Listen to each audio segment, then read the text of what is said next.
Ooh, friends, today's episode of Why Isn't Everyone Doing This is a special one. Now, this is a bonus episode where you are going to get to learn from some of my dearest friends who also happen to be world-class experts and guest teachers inside of my course called Moving into Mastery. So, as you might have heard, I've been studying the Vedas for the past 16 years, and I have combined this delicious ancient Vedic knowledge and my years of experience of sharing positive psychology, coaching, meditation with thousands and thousands of people into a course called Moving into Mastery. So this is the last time we're ever offering the course like this, and so I thought that I would share some of my favorite clips with some of the most amazing teachers. So you're going to be hearing from folks like Andrew Huberman, who's a neuroscientist from Stanford and one of the world's top podcasters, Dr. Mark Hyman, who's the functional medicine expert, Lauren Handel-Zander, who's my personal coach, and so many other geniuses. They're going to be sharing how we can master our brains, our bodies, our relationships, our money, and our time. So please enjoy this very rich episode. And if you'd like to learn more about mastery, you can click the link in the show notes or go to zivameditation.com/join mastery. I would recommend going now so you don't miss this chance to enroll. So one thing that's really, really cool is that as humans, you can think, all right, let's get really present. Let's get with our breath. Let's get in our body. Let's get contained in the room. We do all sorts of things to do that. When you go to a movie theater, what do? They shut the doors. They tell you to turn your phone off. Why, right? They're trying to set the context so you're not in your phone. It's not just to disturb other people. It's also to get in the context, right? Think about that the next time you keep your phone on and you're sneaking a text, right? You're really not in it. You go, if you've ever done couples therapy, what do you do? Major faux pas to have your phone on. Phones go off, doors close, you're really there with, and for some people, that's the first time they've had a conversation like that in a long time. The context is set. So the time reference and the space reference are intimately linked. So this is where I'm going with this. We can be in the here and now. So the most here and now state is to close your eyes, be in your body, and you bring your state into your own state. All right. If I open my eyes, right? So now think about the parallels in meditation as I talk this through. If you open your eyes and you focus on your own body, right? That I have these limbs and they're related to my body, you're in a different brain state. You're using your visual system to anchor yourself at a different location, right? Now, if I look out across the room and I look at you, I'm using my visual system to anchor my state at a different location. And maybe if you look angry, it's going to impact me. Let's take this a step further. Let's just step it out. So then you look at the horizon and you're watching something on the horizon and you're vigilant about a bird or a ship going by, and you're not in your body, you're out there. Okay. And then you can also defocus and pay attention to the whole world around you and watch things moving around. We tend to do this less because we have those pupils, or fovea they call them, which are designed for high acuity, very fine vision. Animals like cows, animals like rabbits, they don't have that. They don't look at like little blades of grass and go, oh, look at that one or that one. They're basically like a lawnmower with lungs, and they're just kind of like, vroom, vroom, vroom. And their visual system is panoramic. It's designed to look at everything because really all they have to worry about is if something shows up, they need to run, right? So our ability to focus at different depths through the world is I would argue, and this is a hypothesis that we're testing in my lab, is a very powerful tool for setting your state. Why? Okay, so the reason I would argue that it's powerful is that each one of those focal points, and I realize there are names for these things that people have given them long before I'll give them names, instead of calling a Virgin's eye movement or staring at the third eye center. When you close your eyes and you focus on your third eye center, you're really focusing on your internal state. And then there are forms of meditation where people look at their hands. And then there are forms where you look at a horizon. So as you step through each of these, your brain, and this is my hypothesis, is that your brain is anchoring its space-time reference to different scales, right? What's a really extreme space-time reference scale? We stand at the top of a mountain, we look everywhere, and we just think about, wow, like we're here, but people were here thousands of years before, long after we're gone and we're grass and we're dead or whatever it is, we're gone, we're matter in the ground. There will be two people standing here and they'll be looking out at, you've now expanded your time reference to the point where you've disappeared. You're there, but you're not there because you're really imagining outside that time reference. And so one thing I'm just absolutely obsessed about these days is how the visual system can be used to anchor you in different time domains. And so my feeling is that one of the most important things we can do as a human being, as a conscious human being, and I don't really care how people get to it, but meditation seems like a very good entry point and sustaining point, because our baseline elevating is to get good at knowing when you are, not just where you are, but what time reference scheme you're really in a given moment, right? Because when nothing's worse than like a kid coming over and they're talking to you and you're kind of busy with something else and you're there and you missed out, right? And they sense that. One of the best things about human interaction is when you're all in the same time reference scheme. This is why if you go to a festival or I've never been to Burning Man, but if you go to a festival or you go to a concert and you all have this shared sensory experience, you look over at people. I've definitely had this experience. I was this like crazy, punk rock kid, and you look over and you're like, me and him, like same thing, like we're friends now. There's this, and it's weird, right? Because you don't know this person. They could be thinking, maybe they'd steal your wallet on a different day. You don't know. But it's one of these things like you really feel, and I think what's happened is you've shared the space-time reference. Look, you all know each other very well now. And it's because you shared space and time in the same way. And I think this is a powerful way in which human primates form cohesiveness with one another. Relationships exist to teach you your lessons, period, the end. They're not here to fill you up. They're not here to make you whole. They're not here to complete you. They're not here to look good on Facebook. They're not here so you can have a pretty white dress and a wedding. They are here to teach you your lessons, period, the end.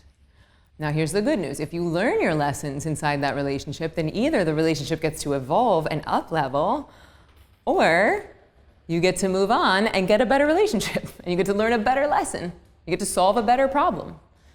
Here's the tricky part. If you don't learn your lessons inside that relationship, they get louder and louder and louder and louder until they're belting like Annie on Broadway. And then it's just like, it's like a little much, right? And then if you don't listen when they're yelling, then they start screaming. And if you don't listen when they're screaming, then they start wrecking the house. Okay? And you guys have probably heard me say this before, but I'm going to visit again. We have an opportunity to learn our lessons on the spiritual plane. And if we don't learn them there, then they show up on the psychological plane. And if we don't learn them there, then we got to learn them on the physical plane. Then it actually shows up as cancer. Okay? So it's a lot cheaper and faster to learn this stuff on the spiritual realm. Otherwise, you got to pay your therapist $300 a week for the next 10 years. You don't do it there, well, guess what? Then it's going to start to show up. You're going to start getting sick. You're going to start having insomnia. You're going to start having autoimmune diseases. Like all this stuff shows up in your cells. And I'm not suggesting that all disease is caused from something that is unlearned. I know there are exceptions to that, but you know what I'm saying. So this concept pretty much blew my mind when I first learned it. And it was that relationships, in addition to teaching us our lessons, are designed to be an outlet for our fulfillment. Relationships are an outlet for our fulfillment. They are not the place for us to go to fill ourselves up. And this is mega, right? Because I think because of like fairy tales and Hollywood movies and all of our friends telling us things and the role models that we've seen our whole lives, I think we assume that, okay, well, if I'm 80% fulfilled, then I just need to find a partner to fill me up the other 20%, right? Like it sort of makes sense. It's math. I'm 80% fulfilled, you'll give me the other 20. But because no person, place, or thing has the ability to fill you up externally, then if you're 80% fulfilled, all this relationship is for you is an outlet for your 80% of fulfillment. And then what happens is that because this person cannot import the 20% that you're lacking, then you're pissed at them for not giving you it. And then you think, well, I know, once I get rid of this ding-dong head, then I will be fulfilled with the next person down the way. Right? And this is where I think meditation can be so valuable in this, is that it's actually giving you the tools to fill yourself up from the source. It's giving you the ability to tap into the source of fulfillment so that you can start to actually use your relationship as an outlet for that fulfillment. Amber shared this quote with me, and it's also been rocking my world. It's from A Course in Miracles, as interpreted by Marianne Williamson. And it is, the only thing lacking from your relationship is what you're not bringing to it. I mean, mega, right? The only thing lacking from your relationship is what you're not bringing to it. And Lauren set it up here too. She's like, if sex is boring, well, if I'm bored, then I'm boring. right? So, and this takes a lot of responsibility to be like, okay, well, how do I step up? How do I change it? I know when I was going through my process after I left my company and I was in my sort of confused state in regards to what was next, I had this story that the next thing was going to be my perfect thing. And that's a theme for me for sure. Perfectionism, powered by control, powered by fear around uncertainty and needing to feel like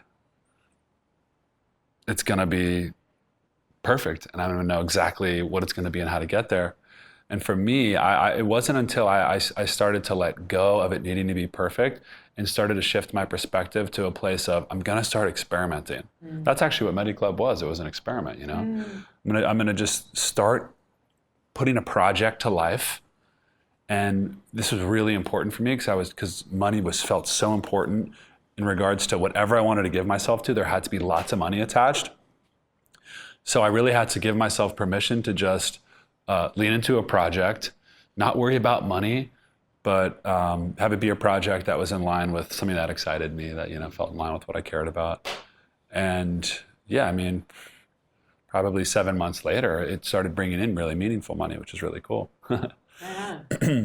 And Emily, you said last night on the phone, you referred to yourself as a recovering control freak. So what's that process been like for you? Horrible. I hate it. I hate every time I surrender control. I hate it. But I will say one thing I was very proud of is when you asked that question of like write down some things you've always wanted to do, but you were afraid to. Like I wrote down stuff, but then I was like, I don't want to do that. And like there's not much that I've wanted to do that I've not attempted. And that was news to me. And I was very proud of that. It's cool. And so I think it has been the journey of surrendering control that has allowed that to be a reality. Yeah, I love that. How many other people here can relate to control freaking? Everyone! Everybody! Hooray! So we can all relate to this thing. How many people can relate to when we let go of control or we surrender to something greater, things unfold in sort of a magical way? So I think that this is a really important thing to consider and keep in mind when it comes to our next steps in regards to purpose, is to be okay with it not being perfect, to have a practice of surrendering to whatever happens is going to happen, and to really allow that to be a guiding force. And Emily speaks so beautifully about the meditation practice as a surrendering practice. So this is, I think, such a powerful thing to be able to come back to and to remind each other of. So hormesis is basically this concept of a stress that doesn't kill you, that makes you stronger, right? So it's pushing the body to certain limits, and the reaction of the body then activates its own innate healing system, right? So the body has a healing system, right? It has an ability to repair, regenerate, renew. I mean, when you cut your skin, how does it kind of come back together? I mean, I got a big cut on my hand now. I know you can't see it. It's pretty amazing, right? So what is going on, and how do we activate our own built-in regenerative, repair, renewal, healing systems? And hormesis, stresses, are one of the main ways to activate these systems. So what are those things that you can do that are hormetic? Diet is a big one, right? So eating a diet in a way that actually creates a little of stress, which is two things that are majorly used in this. One is time-restricted eating or fasting. So, taking a break for 12 hours. Now, that sounds like crazy, but most people don't do that. Like I was with a patient yesterday, he gets up at night and eats when he gets up to go to the bathroom. That's not good. So we need to really give ourselves 12, 14, 16 hours break. And that creates a little stress where the body kicks in and does something called autophagy, which is self-cleaning, self-repair. The second a way to do this is through phytohormesis. So phytochemicals are, there's probably 50, 100,000, who knows, we haven't tracked them all, molecules, chemicals in plant foods that have that are the plant's defense system, whether it's curcumin or green tea or bitter melon, or the list goes on. Coffee polyphenols. These are little molecules that create a little bit of a stress in our system, and then in response, they activate healing systems in the body. Like resveratrol from grapes actually activates something called SIRT1, which then activates DNA repair, builds new mitochondria, improves insulin resistance, reduces inflammation, oxidative stress, sort of creates this cascade of benefit.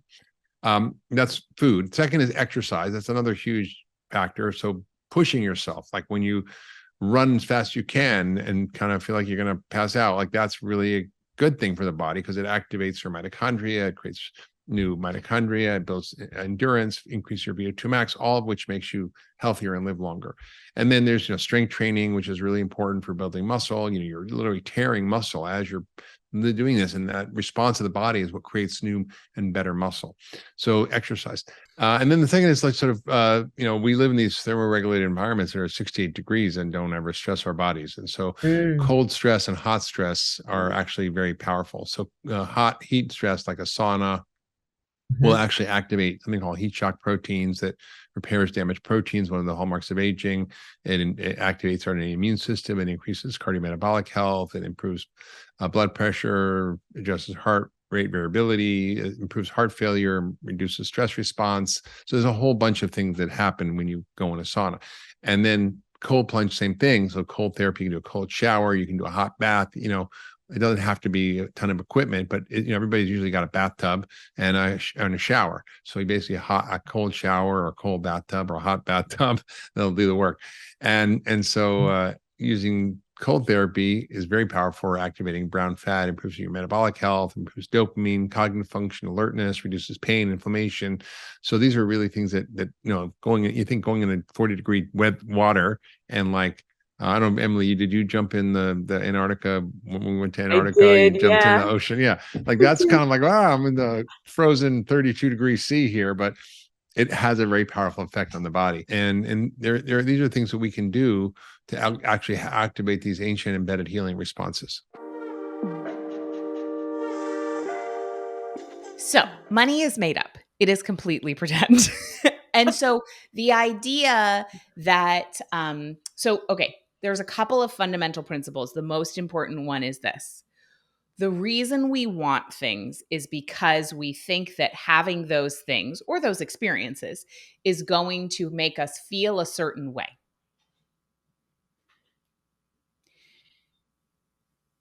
And I say this next part with full permission that you get to have everything you want. And every single way we want to feel is available to us right now, without anything needing to change, without us having anything additional materially, and without us having any other experiences or other circumstances in our lives. That is the ultimate liberation, is to know that any state of being that we want is available right now. Now, we may not have the exact tool to know how to access that, because I am aware that I have been in the depths of anxiety or depression or despair, and it did not feel like joy was available to me right then. But the truth is, physiologically speaking, it is. And so what's great about that is we can know that information and also simultaneously give ourselves permission to have what we want, knowing that, let's say you take the trip to Africa, right? Life is a mystery school, and chances are very good that you will have a different experience than you anticipated on that trip to Africa anyway. So we still get to have what we want, and likely it's going to be different than we thought. Better, different, more varied, whatever. And so when we can detach ourselves from the illusion that the only way we can have what we want is through those paths of the upgraded home decoration, the nicer RV at Burning Man, the tickets to Africa. If we can really come into the truth, which is that I get to have what I want. Also, every way I want to feel is available to me right now. Then we lighten up the whole thing and it goes from like sphincter energy to flow energy. And money really likes flow energy. Yeah. We just get to turn on the faucet. So the irony, it's like such a paradox whereby the very way we open ourselves up to more abundance and more plenty is by lightening up around the whole thing and opening our palms, letting go, really letting go so that we can then receive. Let's start with this. So this was, I think it's relevant to you guys just because it was relevant to me in that because I've been meditating for so long, there's definitely a big piece of me that judges my fear, it judges my neuroses, it judges my anxiety, like anything that I have that's going on that's not like masterful or rishi-like, I think that I should have already transcended it, right? Like I think I should be past it by now. And so I have a hard time just embracing it and looking at it. And that's one of the things that, one of the gifts that Lauren has already given me. So I would just love to hear your thoughts on this concept of light and dark and the patterns that you see with people of how people try to pretend that their dark isn't there. Good question, right? Okay, so well, first of all, I get accused all the time of going to the like, what's wrong with me first? And, you know, like, what's wrong, right? I go after what's wrong. Can you tell me what's wrong? What aren't you happy about? And people are like, you should stay, like, that's terrible, right? It shouldn't even be there in the first place. And I really make a face right there. Like, nobody gets it. Whatever's not working in your life is the perfect thing to acknowledge, because that's the beginning of that's the work, right? Like, are you kidding? You must be able to know what sucks about you. You actually have to love what sucks about you. Actually have to have, well, let's not go with love. Let's go with sense of humor first. Okay, I don't go with love. Love is second. Right, so I care very much about being able to face what's dark. Okay, so then you go, well, what do you mean, Lauren? What do you mean by dark? This is where I get everybody, okay? This is where you come into play, okay? Because you don't know. So what the formula I'm gonna share with you is how light hides in plain sight and is dark. Okay, you think what I'm about to talk about is that you actually think you're light when you're sharing what I'm about to share, okay? And I'm gonna call that dark. Ready? So I teach integrity, and I teach an ability to keep a promise to yourself. I'm way more impressed with your ability to keep promises you wanna keep than you have to keep to someone else. Okay, like, can you keep a promise to yourself? If you say you're getting up at 7, set the alarm for 7. Can you get your feet on the floor at 7:01? That's a promise to yourself, okay? So, welcome to the human race, welcome to the species. Here's how it works. I said I would get up at 7. I got up after I hit snooze 3 to 4 times. I blew off my run. You know why? Because I was exhausted. Because of that fight I had, like that thing that was going on in my head about my boss, you got it? Like some really good reason that you are stressed and upset and really had to wake up and worry and lay in bed and, you know, roll and, right? So, and you say that to yourself, you stay in bed, and then you think what you just did, and then you feel bad and you're guilty and you're running it through your head, or you're doing whatever you're doing to yourself, or you're running that conversation in your head again, or what you're gonna say today in your head. Right? And all that happened was you didn't go on your run, and you stayed in your head and stayed in your bed. Okay? So you said you would do X, you did Y. Plus a good explanation. Right? You can explain all that. Plus feeling really bad. I'll go later. Shit, maybe I'll get better. Like, oh my God, what's wrong with me? I said, I'm like, suffer. Add in suffering, equals what? Ready? Equals, you're still a good person. You're a good person. You felt bad. You set the alarm. You were going, but then it was all because of your boss. It was all because of your kid. It was all like, put in blame, justification, whoever you pinned it to, right? It makes you still a good person because you felt really bad about all of it, right? And you ran this shindig and you're devastated that you did. You might even tell somebody about it. I couldn't even get out of bed this morning. Oh my God. Oh my God. Oh my God. It was, you can't even believe what he did to me. Oh, let's put a lover in there. Now you really got game.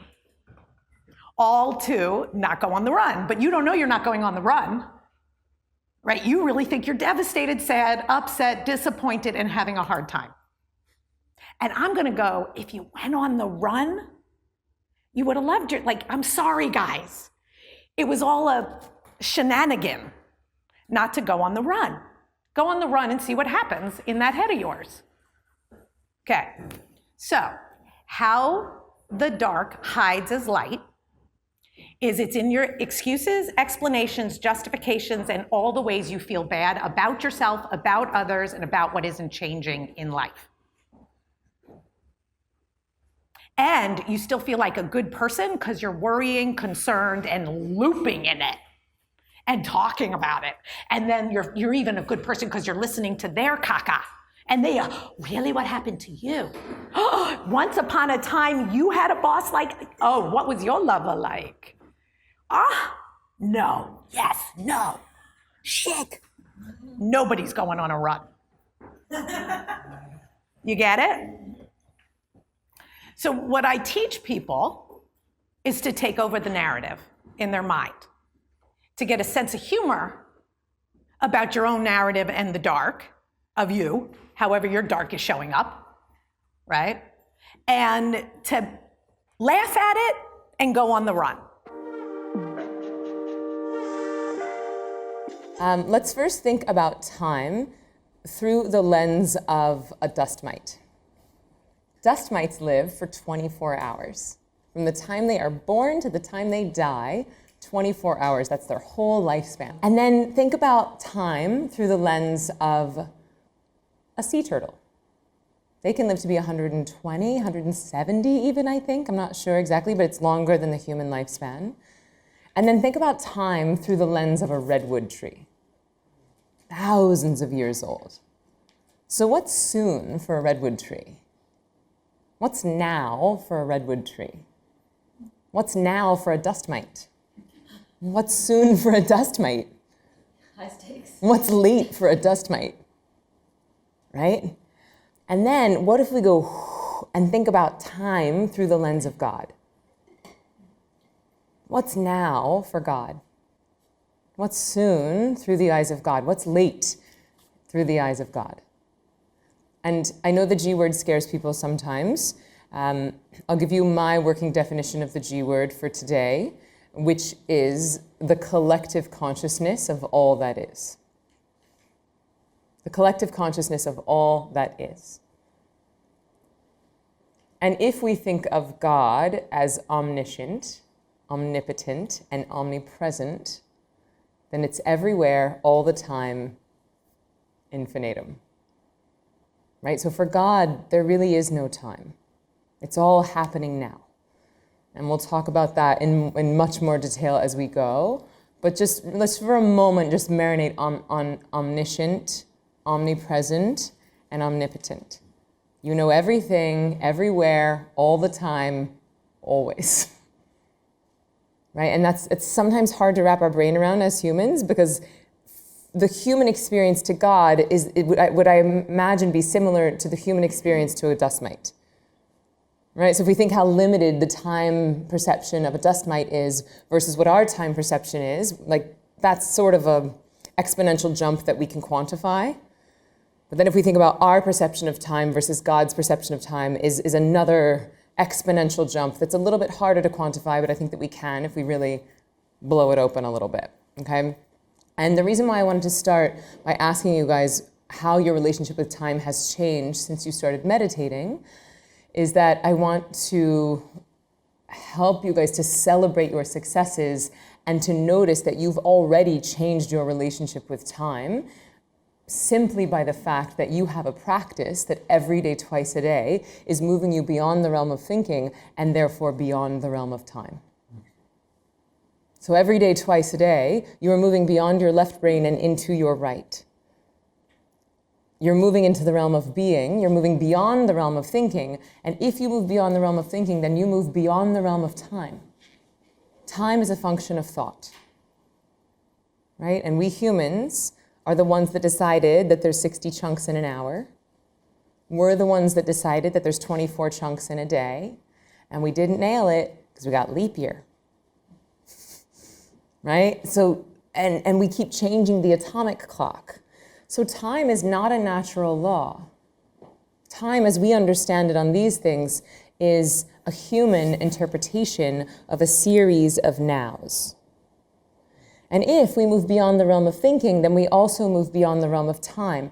And you guys have all experienced Gyankand, which Gyankand would be, there's only one time and it's now, there's only one thing and we're all it. And in the Gyankand, you're sort of in this amorphous blob of all time. And that's where we are when we're in that bliss field, when we've transcended the left brain and moved into the right. And all of you guys know what that feels like, where, you know, you close your eyes, you pick up your mantra, and then 20 minutes is gone. And you're like, whoa, did I fall asleep? What just happened? And that 20 minutes maybe felt like 1 or 2. And then we've all had a meditation where 2 minutes feels like 1,000 minutes. And you're like, you gotta be kidding me. Like, what is happening? And so our relationship with time changes simply by the fact that we have this practice, that we have this tool that is de-exciting our nervous systems and allowing us to transcend the left brain individuality and start to move into that right brain totality, where we start to step into more of that godlike piece of ourselves.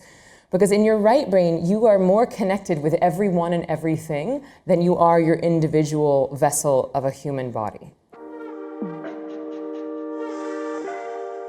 Okay, I hope you enjoyed the sneak peek inside of one of our most advanced courses called Moving into Mastery. Now, enrollment is open right now, so if you'd like to learn more, you can click the link under the show notes or go to zivameditation.com/join mastery. All right, I love you, and I will see you in the next episode.